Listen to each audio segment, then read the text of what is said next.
Hola y bienvenidos. Hoy nos sumergimos en un lugar increíble, en el corazón mismo de Venecia.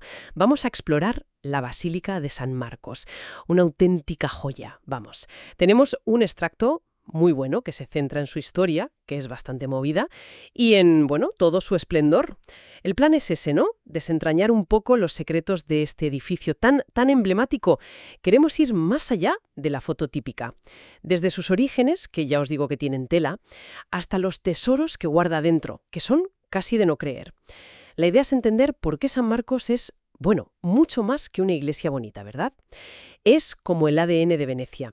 Y es que, como decía, la historia empieza fuerte, muy fuerte. Solo cómo llegaron las reliquias del evangelista, eso ya es para una película. Vale, pues vamos a meternos en faena. Empecemos por el principio de todo, ¿no? El nacimiento de la basílica. ¿Cómo surge este ícono? Pues mira, la historia nos lleva al siglo IX, al año 828, si no me equivoco. Y la razón inicial parece muy clara, muy religiosa. Necesitaban un templo para las reliquias de San Marcos Evangelista que acababan de conseguir. Pero aquí viene lo bueno, ¿eh? La clave de todo casi. Esas reliquias no llegaron porque sí, ni las encontraron en una excavación, que va. La tradición dice que las robaron directamente, de Alejandría, en Egipto. Exacto. Dos comerciantes venecianos, Rústico de Torcello y Bueno da Malamocco. Hay historias que cuentan que las escondieron debajo de carne de cerdo, para que los guardias musulmanes no las vieran. Sí. Menudo comienzo, o sea, fervor religioso, astucia a tope y, bueno, lo que llamaríamos un expolio, ¿no? Es que es fascinante. Justo ahí en el origen ya tienes toda la esencia de Venecia. A ver, en la Alta Edad Media, tener las reliquias de un personaje así, un evangelista, era como, no sé, como tener la bomba atómica hoy en día, espiritualmente hablando. Vaya comparación. Daba un prestigio increíble, protección divina, y claro, atraía a muchísimos peregrinos. Y eso era dinero. Mucho dinero. Claro, la economía. Para una ciudad como Venecia, que estaba ahí, queriendo crecer, buscando su sitio frente a Bizancio, frente al Sacro Imperio, conseguir las reliquias de San Marcos, que además era patrón de Aquilea, su rival, fue un golpe maestro. Una jugada estratégica total. Totalmente.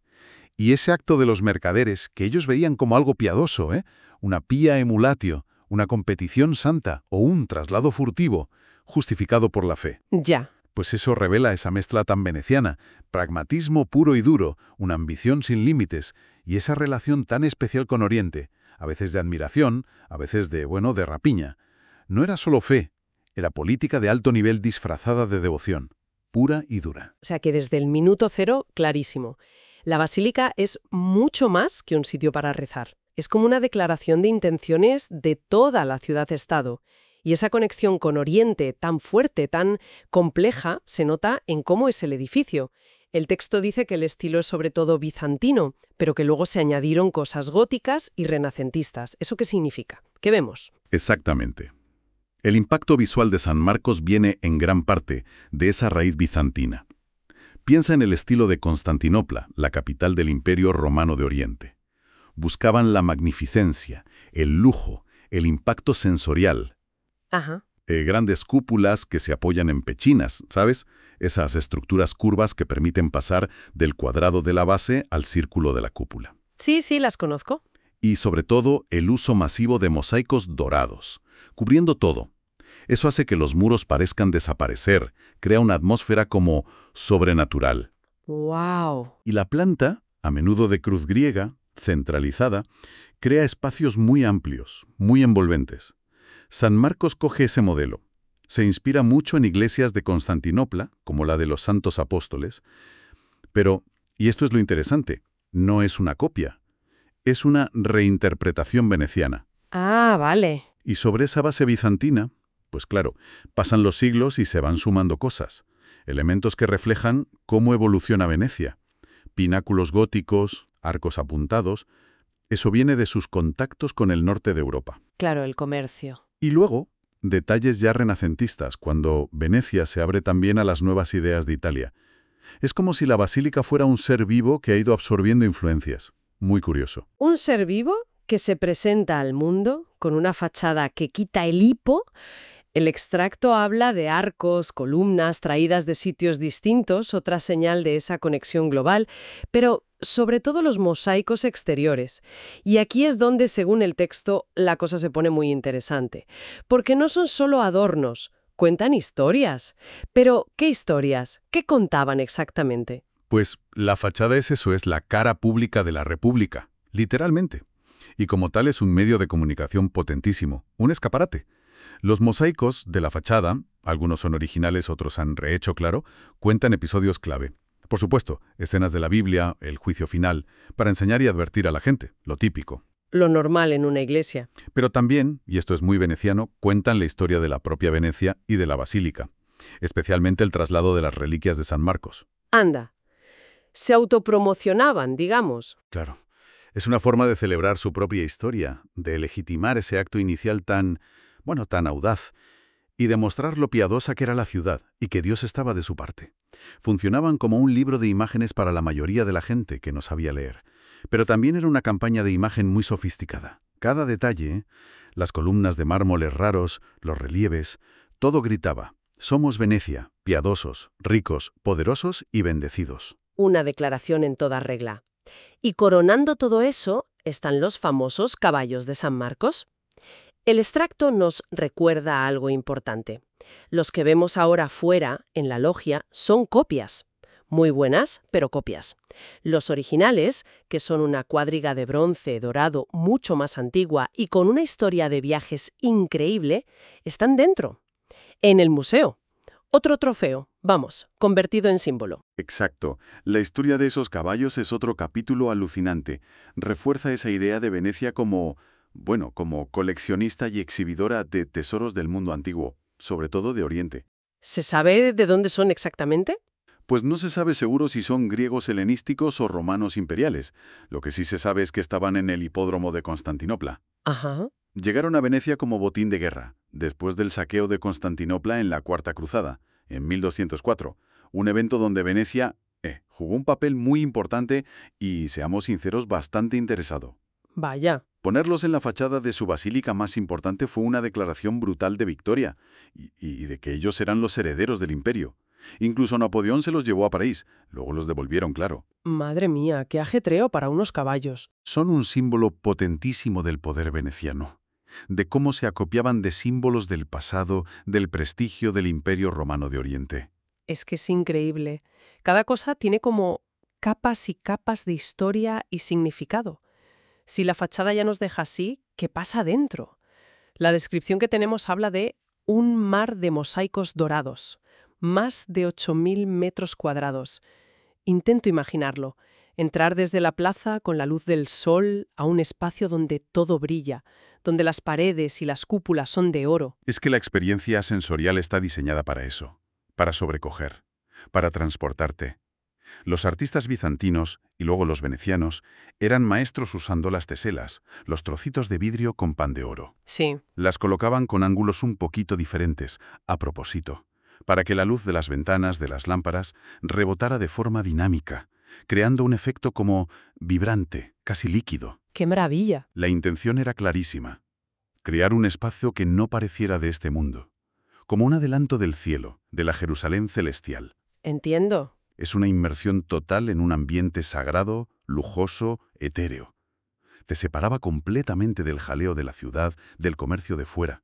Y en medio de todo ese oro hay una pieza que el texto dice que es la joya de la corona, la paladoro, un retablo de altar de oro, esmalte y, ojo, más de 2.000 gemas preciosas y semipreciosas. Eso tenía que ser, para quedarse ciego casi. La Pala d'Oro es una de las obras cumbre de la orfebrería medieval europea. Sin duda alguna. No se hizo de una vez, Es el resultado de varias fases, de ir añadiendo y enriqueciendo, sobre todo en los siglos XII, XIII y XIV. Incluso tiene piezas bizantinas más antiguas incorporadas. Ah, o sea que también es como un collage de épocas. Maltés, cloyonés, samplebé, de una calidad altísima. Y luego, esa cantidad de perlas, zafiros, esmeraldas, rubíes, amatistas. Imagínate eso con la luz de las velas. Uf. Representa escenas de la vida de Cristo, de la Virgen, de San Marcos. Es un objeto de devoción, claro. muy intenso, pero al mismo tiempo es una exhibición de riqueza y poder. Brutal, por parte de los dogos, de la República. Cada gema, cada trozo de oro, era una pequeña declaración del estatus de Venecia como potencia mundial de la época. Impresionante. Y no solo las paredes y el altar. El extracto también dice que los suelos son de mármol, con dibujos geométricos súper elaborados. Parece que no dejaron ni un rincón sin decorar a lo grande. Así es, los suelos son otro elemento clave de esa riqueza visual. Están hechos con técnicas como el opus sectile, opus cesellatum, combinando mármoles de colores diferentes, rojo de Verona, verde de Tesalia, pórfido de Egipto. Materiales de todas partes. Claro, muchos venían de sitios con los que Venecia comerciaba o que incluso controlaba. Así que hasta el suelo que pisas te está hablando de las rutas comerciales, del alcance del poder veneciano. Es increíble. Complementa perfectamente el oro de arriba. Crea un conjunto de una suntuosidad apabullante. Cada material, cada técnica, proclama la gloria de Dios. Y la de Venecia van juntas. Es que es inevitable sentir como una tensión, ¿no?, entre la función religiosa del sitio y esa demostración tan bestia de riqueza, de poder terrenal. ¿Cómo veían ellos esa aparente contradicción? Es una pregunta clave. Y compleja, claro. A ver, para la gente de la Edad Media, del Renacimiento, no existía esa separación tan radical que vemos hoy entre lo sagrado y lo profano, o entre riqueza y piedad. Ah, vale. La belleza material, el lujo, el oro, las joyas, se consideraban ofrendas dignas para Dios, reflejos de la belleza divina, anticipos del cielo. Construir iglesias y decorarlas a lo bestia era una forma de honrar a Dios y a los santos, pero también, indudablemente, era una forma de proyectar el poder y el prestigio de quienes pagaban, ya fueran personas, gremios o, como aquí, toda una república. Entiendo.